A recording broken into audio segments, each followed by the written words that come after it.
로마서 11장 13절에서 24절까지 말씀을 봉독해 드립니다. 로마서 11장 13절부터의 말씀입니다. 내가 이방인인 너희에게 말하노라. 내가 이방인의 사도인 만큼 내 직분을 영광스럽게 여기노니 이는 혹 내 권력을 아무쪼록 시기하게 하여 그들 중에서 얼마를 구원하려 함이라.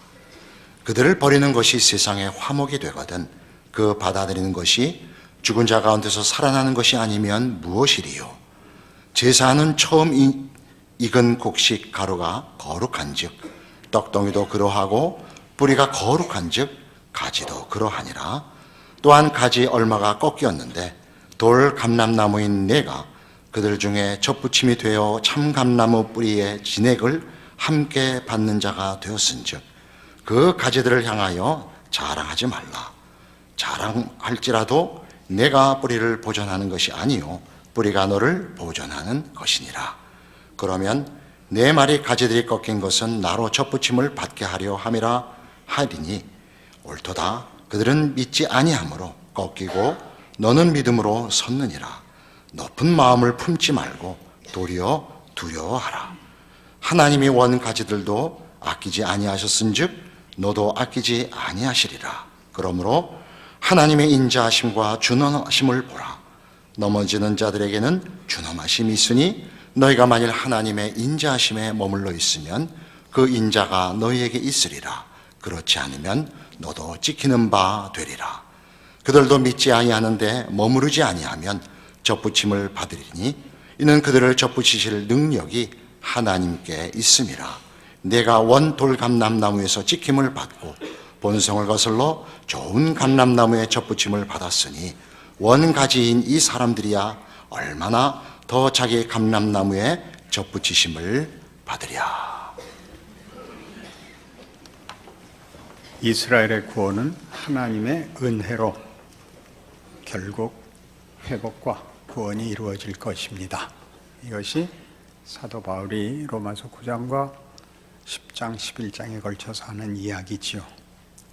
오늘 본문은 바로 그 문제를 우리에게 이렇게 가르칩니다. 은혜가 결국 이긴다고 해서 너 은혜를 값싸게 생각지 마라. 은혜라는 이름으로 아무래도 좋다.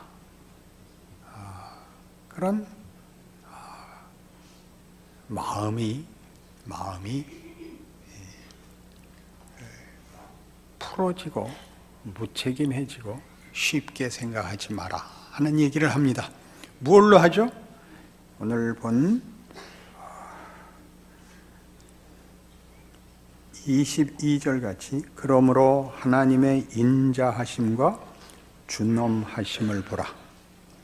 그의 인자가 대단하듯이 준엄하심도 대단하다. 넘어지는 자들에게는 준엄함이 있으니 하나님이 내칠 때를 봐라 그러는 겁니다. 바벨론 포로를 이스라엘은 보았고 지금 역사 내내 이스라엘이 흩어져 방황했던 역사를 우리 기억하고 있습니다. 그걸로 끝이 아니라는 거죠.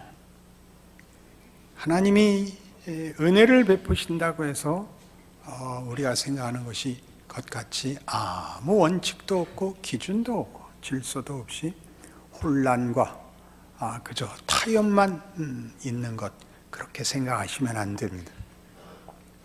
그래서 은혜를 이 본문 속에서 이제 결론에 이르는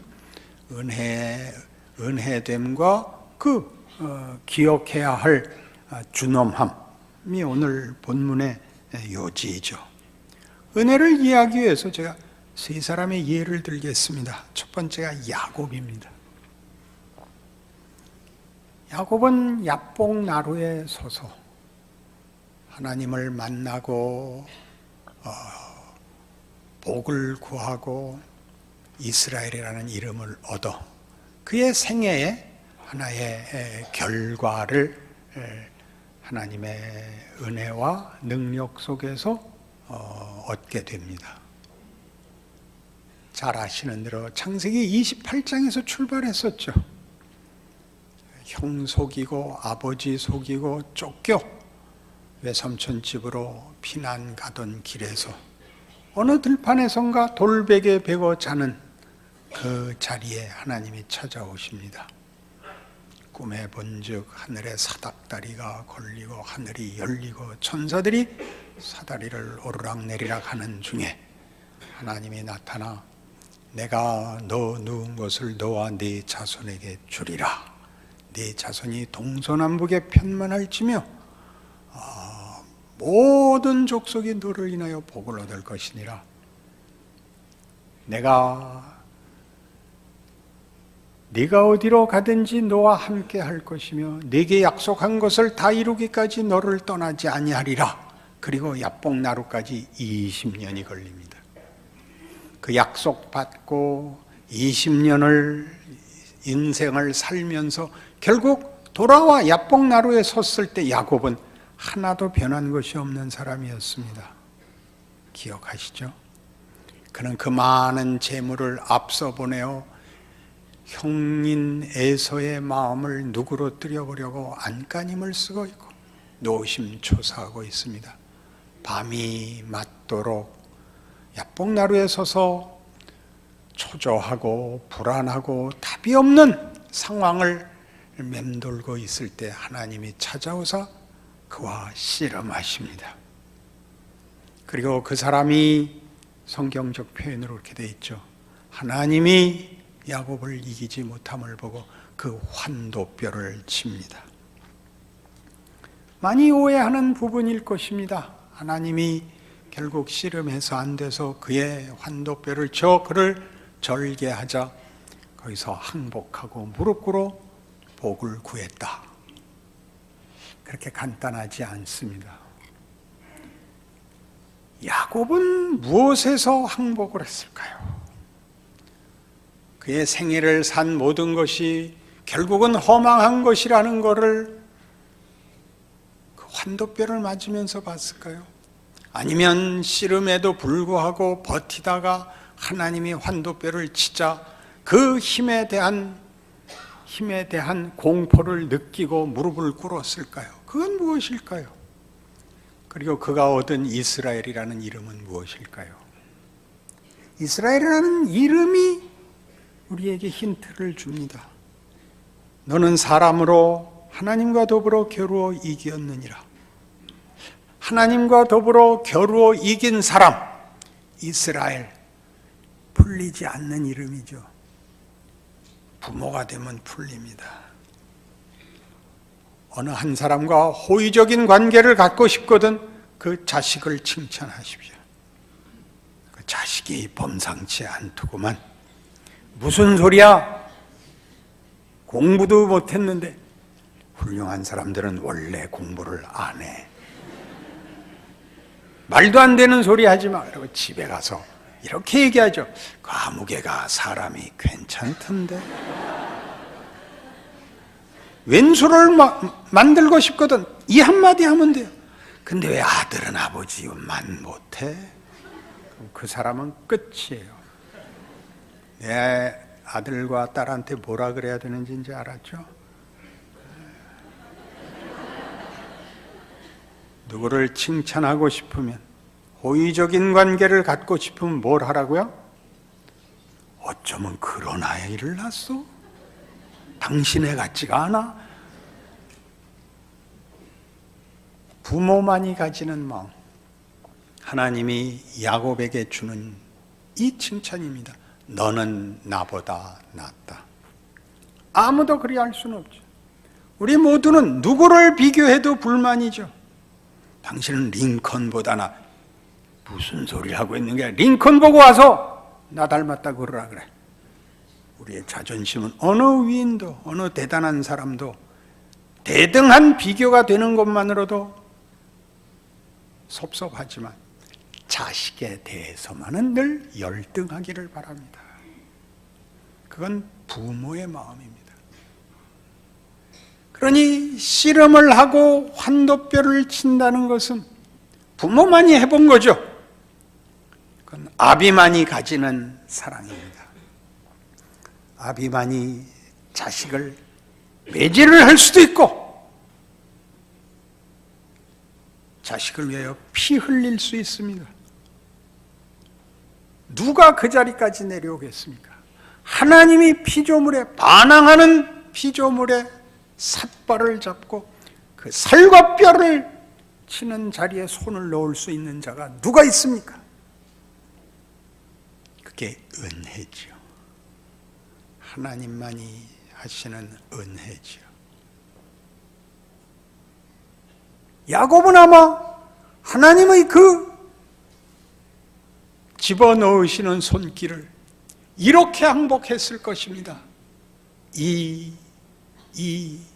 희망이 없는 인생에 하나님이 그의 거룩한 손을 넣으시다니, 이것이 환도뼈를 부러뜨리는 하나님과 그 손길 앞에 항복하는 야곱의 성경 이야기입니다.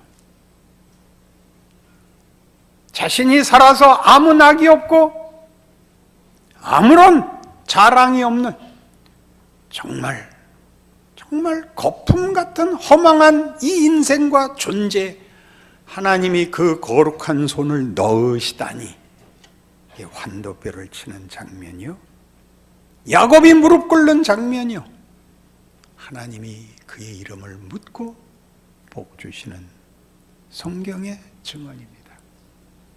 그게 은혜지요. 하나님은 우리의 아버지십니다.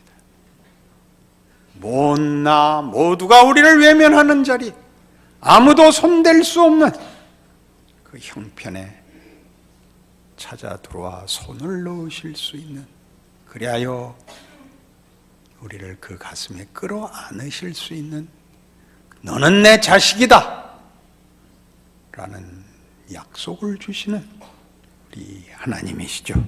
그게 은혜입니다. 요셉에서는 어떻게 됐죠? 요셉에서는 기가 막힌 현실을 보았죠.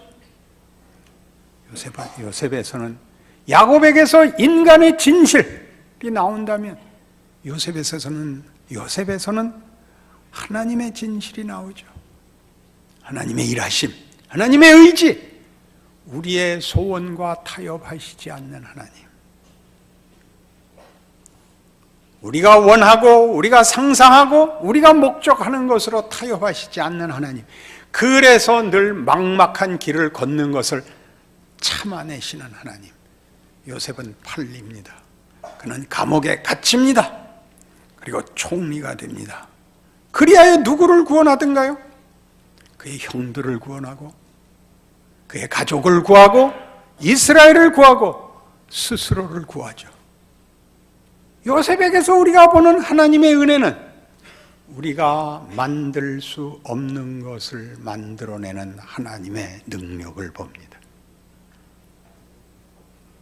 야곱이 자신의 허망함과 진토에 불과한 곳에 들어오는 하나님의 손길을 보는 인생을 사는 인간의 진실을 걸은 자라면, 요셉은 꿈을 꿀 수 없고 뭘 만들어낼 수 없는 그의 인생 속에 하나님이 그가 약속하시는, 그가 목적하시는 영광을 이루신다는 사실을 보이는 하나님의 진실로서 그의 인생이 존재하고 있죠. 지난주에도 말씀드렸지만 바로는 하나님을 대적하여 하나님의 일을 이룹니다. 그랬죠? 모세는 하나님의 부름에 쉽게 응하지 않습니다. 그는 가슴 아픈 과거가 있죠. 자기가 떨쳐 일어나 자기 민족을 위하여 가면히 분연히 이스라엘 편에 섰을 때 하나님이 외면하셨습니다. 광야로 도망가 40년을 다만 세월을 보내 늙어버렸습니다. 그제서야 하나님이 나타났고 그를 불렀습니다. 모세는 억울했죠. 그동안 뭐 하시다가 이제 와서 하나님의 답은 뭐였습니까? 내가 내 백성 구원하려고 너 보낸다. 가라. 제가 왜 갑니까? 무슨 수로 합니까? 내 손에 든 것이 무엇이냐? 지팡입니다. 그거면 됐다. 이 목회자들 모인 자리에서는 제가 약간 살짝 비틀어서 기가 막힌 예를 들었는데 도움이 될지 모르니까 내 손에 든 것이 무엇이냐? 마누라입니다. 됐다. 그렇게 했죠. 부부 외에는 교회를 지키는 사람이 없으니까 새벽기도 목사님과 사모님 둘이 하고 3일 저녁 둘이 하고 주일에만 5시랍니다. 언니네 형부네 이렇게 와서 5시 된답니다. 그거 지키고 있죠. 불쌍하냐고요? 아니요. 어렵죠. 불쌍한 게 아니라 어렵죠. 옆에서들 보고 있습니다. 저 교회는 아무도 없는데 언제까지 하나 보고 있습니다. 그리고 누군가는 또 바로 역을 할 것입니다. 바로는 쉬운 결말을 못하게 계속 막아서 극을, 드라마를 더 풍성하게 합니다. 한 가지 재앙으로 끝나지 못합니다. 말 안 들어서 10가지 재앙까지 가서 하나님이 얼마나 크신가를 보이고 이스라엘이라는 민족이 얼마나 대단하기에 하나님이 이렇게 편을 드는가를 그려내는 데 쓰입니다. 그리함으로 바로는 구원을 받습니다. 쇼생크 탈출 얘기했던 거 기억나세요? 어떤 식으로? 그리하여 인류를 붙잡고 있던 최고의 권세와 권력인 애굽이 깨지고 이스라엘이 탈출하자 그들은 최종 권력을 잃는 것입니다. 그리하여 그 주역이 권력이 이스라엘에게 넘어감으로써 이스라엘에게 하신 약속대로 전 인류를 구할 수 있게 됩니다. 그러니 바로는 기껏 자기의 역할을 해서 자신과 자기의 후손들을 구원하게 되는데 역할 자체는 악역입니다. 그러니 요셉에게서 뭘 본다고요? 아무것도 걱정하지 말래죠. 아는 만큼 하랍니다. 아는 만큼 하십시오.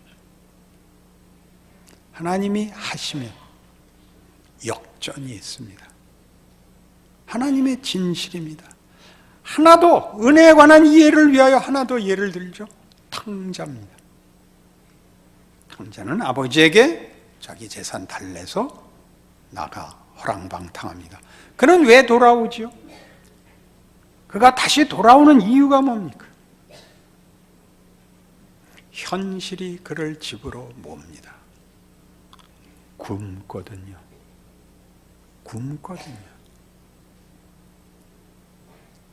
돼지먹이 쥐엄 열매도 주는 자가 없어서 줄입니다. 무슨 생각을 해요? 아버지께 가면 일꾼들도 풍성했다. 그래서 돌아옵니다. 아버지에게 못할 짓을 했다라든가 이제 개과천선해야지 이런 윤리적인 묘사는 없습니다. 현실이 뭡니다. 예수는 왜 믿냐고요? 인생이 답이 없어서 예수를 믿습니다. 가져도 이겨도 건강해도 답이 없기 때문입니다. 세상이 답이 없다는 것을 모두에게 보여주기 위하여 존재합니다. 그들이 약속하는 모든 해결책이 거짓말이라는 것을 위하여 있습니다. 거기 자유가 있고 행복이 있고 모험이 있고 성취가 있다고 속입니다. 집에 있는 건 묶여 있는 것이고 억울한 것이라고 속입니다. 다 뛰쳐나갔죠. 거기서 말하는 것을 얻지 못해도 억울하고 얻어도 허망합니다. 그게 하나님의 진실이죠. 현실 속에서 일하는 현실은 하나님이 놔둬서 외면에서 생기는 것이 아니라 하나님이 우리를 만들어내는 구체적인 도전이죠. 매일매일이 그렇죠. 외면할 수 없는 현실. 매일 아침이 되고 저녁이 되고 아침이 되고 저녁이 되며 살아야 되는 무서운 현실 앞에 쫓깁니다. 굶을 수는 없습니다. 가장 쉬운 답이 뭐였죠? 죽는 겁니다. 가장 쉬운 답은 죽는 겁니다. 물으십시오. 죽어버리면 그만인 존재로서는 인간은 가치가 더 큽니다. 없어지는 것으로 답이 된다는 것은 인간이 가진 그 많은, 그 복잡한, 그 깊은 고뇌와 갈증과 기대와 욕구를 채울 수가 없습니다. 그건 그저 자폭이죠. 하나님이 매일 우리를 묻습니다. 네가 얻은 것이 뭐냐? 네가 답이라고 주장하는 것이 뭐냐? 라고 묻습니다. 그 말 앞에 여러분들이 견딜 수가 없습니다. 예수를 확실히 알아서 돌아오는 것이 아니라 저들에겐 답이 있는 모양이야. 그렇게 교회를 찾아오죠. 그렇게 왔다가 전혀 이해할 수 없는 설교를 듣고 실망하고 가지요. 자기가 히어링이 안 되는 줄 모르고 이해가 안 간다 그러고 가는 겁니다. 자꾸 들으셔야 돼요. 믿음은 들음에서 난다. 영어는 들어야 깨우친다. 여러분들이 다른 데 답이 없다는 것을 여러분 스스로가 압니다. 현실의 진실입니다. 하나님이 일하시는 것입니다. 하나님이 답을 주고 안심을 주는 방식으로 일할 것이라는 기대 때문에 하나님이 은혜를 베풀고 일하고 있다는 사실을 놓칩니다. 억울해합니다. 겁을 냅니다. 그렇지 않습니다. 하나님에게는 하나의 원칙이 있습니다. 기본 원칙. 잘 아시는 갈라디아서 6장 7절이죠. 스스로 속이지 말라. 하나님은 만홀히 여김을 받지 아니하시나니 사람이 무엇으로 심든지 그대로 거두리라.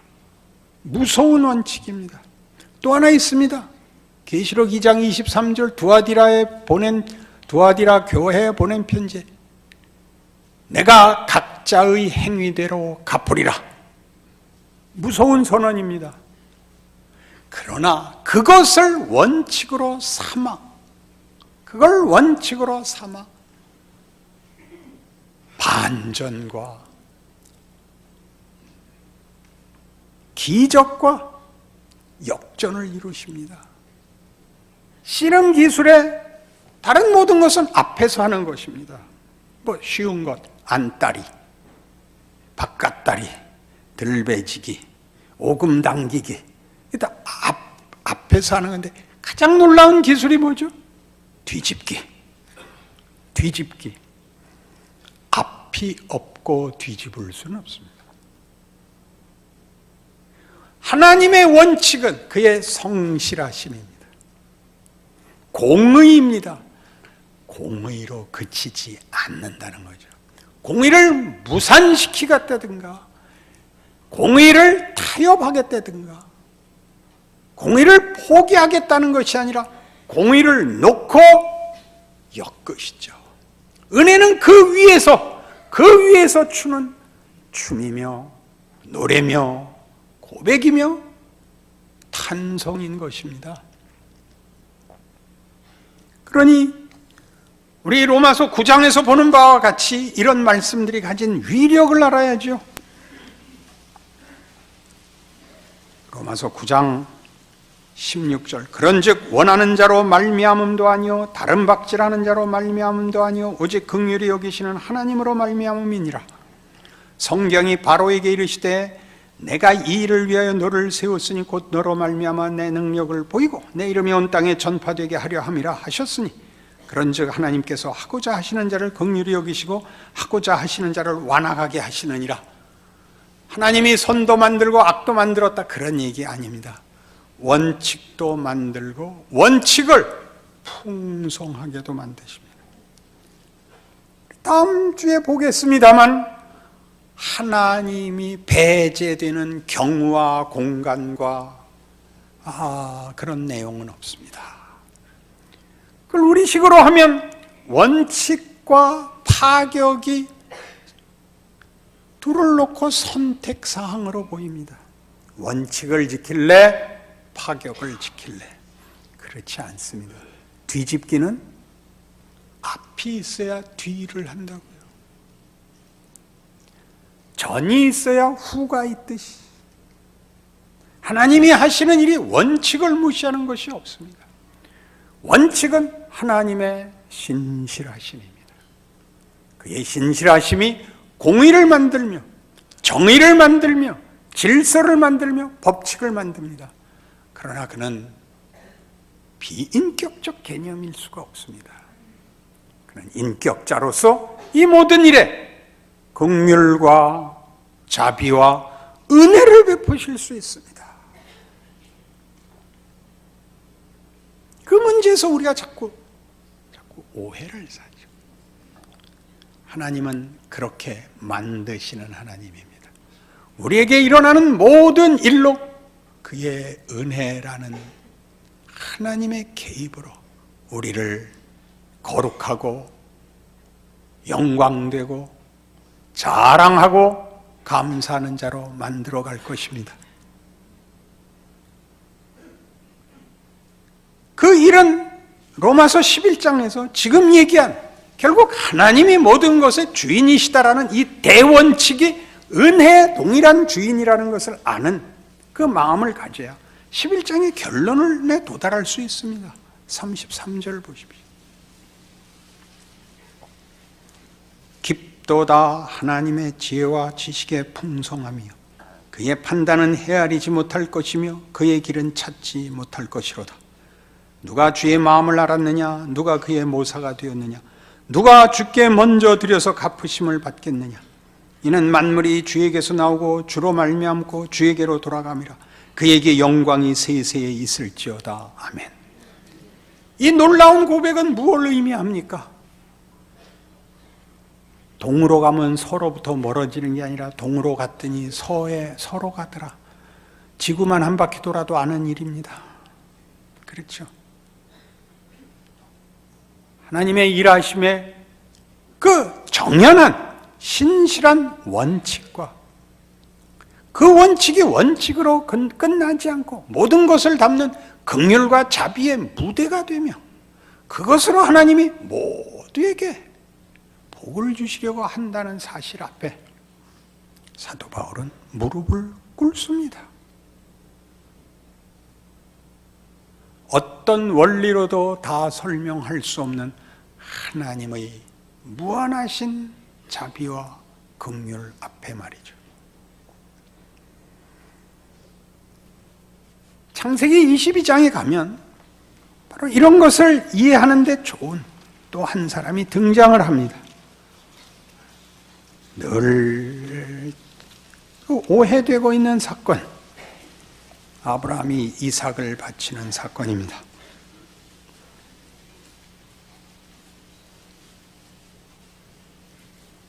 (22장 9절입니다) 하나님이 그에게 일러주신 곳에 이른지라 이에 아브라함이 그곳에 제단을 쌓고 나무를 버려놓고 그의 아들 이삭을 결박하여 제단 나무 위에 놓고 손을 내밀어 칼을 잡고 그 아들을 잡으려 하니 여호와의 사자가 하늘에서부터 그를 불러 이르시되 아브라함아 아브라함아 하시는지라. 아브라함이 이르되 내가 여기 있나이다 하며 사자가 이르시되 그 아이에게 네 손을 대지 말라.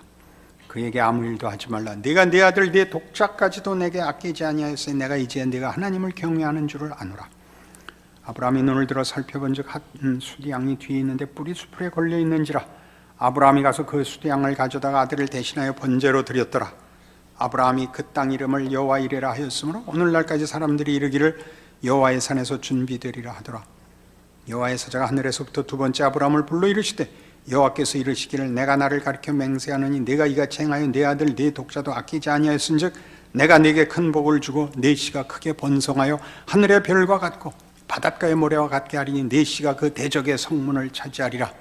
또 네 씨로 말미암아 천하 만민이 복을 받으리니 이는 내가 나의 말을 준행하였음이니라 하셨다 하니라. 이삭을 바치라 했고 아브라함은 바치려고 했기 때문에 하나님이 그를 복을 줬다. 그런 문제 아닙니다. 이삭은 은밀을 해야 됩니다. 100살에 난 아들입니다. 낳을 수 없는 아들. 그러니까 이삭은 없는 아들입니다. 아브라함에게 약속하시기를 네 자손이 하늘의 별 같고 땅의 모래 같으리라고 했는데 자식을 안 줍니다. 네가 육체적으로 낳는 자손이 내가 약속하는 자손이 아니고 내가 만들 자손, 내 백성. 그래서 100살에 주죠. 네가 낳지 않았다. 네가 낳지 않았다. 그러나 이삭이 있으므로 또 한 번 더 확인해야 했죠. 기적으로 하나님이 내 후손을 약속한 대로 하늘의 별 같게 하기 위해서는 결국 후손이 있어야 된다. 그가 기적으로 태어났지만 그 후손이 있어야 된다. 그 후손 잡으려는 거죠. 이삭을 잡으려는 거죠. 너에게 약속한 후손은 네가 낳아서 생물학적으로 낳아서 만들어지는 하늘의 별이 아니며 이렇게 이삭을 기적으로 낳기 때문에 그거 하나로 확인되는 거 아니고 이제라도 잡아라.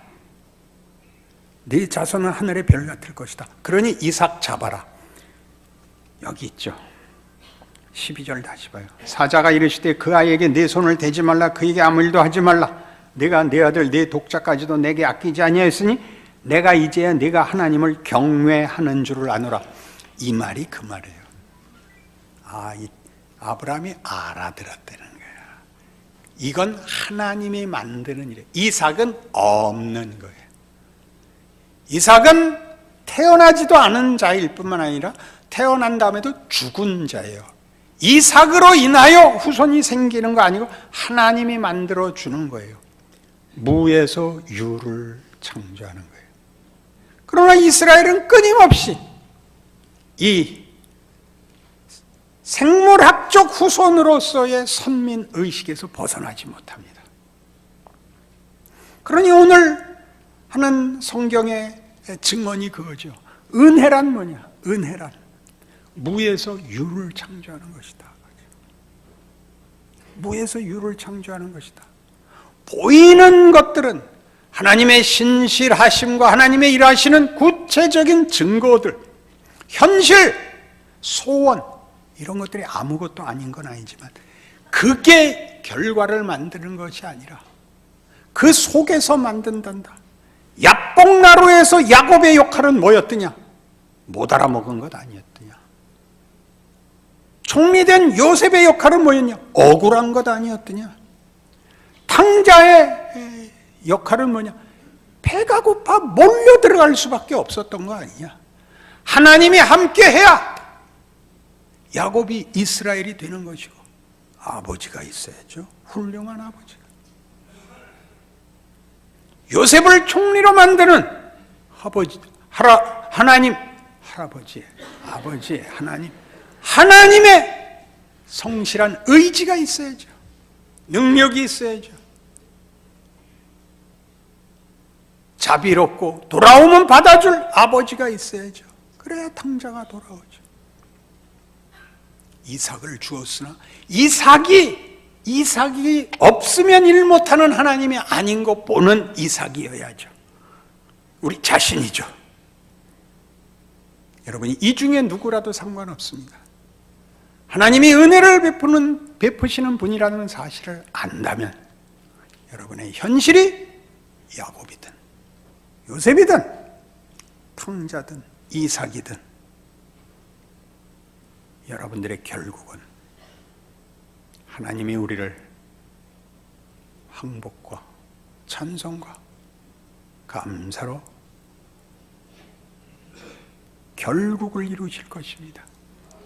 신자로 산다는 것이 무엇인지를 아는, 은혜를 베푸신다는 것이 무엇인지를 아는 깊은 감사 속에서 여러분의 삶을 자랑스레 순종하는 영광이 있기를 바랍니다. 기도하십시다. 하나님 아버지 은혜를 감사합니다. 하나님을 아버지라 불렀으니 더 이상 다른 표현이 필요 없습니다. 우리의 고단한 인생은 우리를 하나님의 은혜 가운데서 하나님의 영광으로 인도할 것입니다. 그 명예를, 그 기적을 사는 줄 아는 자랑과 기쁨으로 믿음을 가지고 자신의 인생을 살아내는 귀한 인생들 되게 하여 주시옵소서. 예수님 이름으로 기도합니다.